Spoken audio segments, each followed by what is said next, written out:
I think it's very interesting to think of Britain as a brand, not just as, as a country. And for people all around the world, Britain as a country means something to them.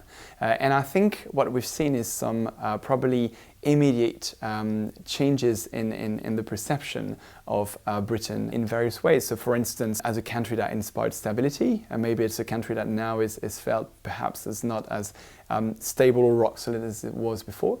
And further down the track, there is a risk that the image of Britain as a brand changes as a consequence of Brexit. We'll see a different types of perception from, let's say, European consumers that might actually have a more negative perception of Britain as a brand, as a country image, when other parts of the world might actually, feel that Britain is getting maybe more similar to them. Maybe Canada, the US, Australia will see a kind of, almost a rebirth of similarities in a way between their country and the UK.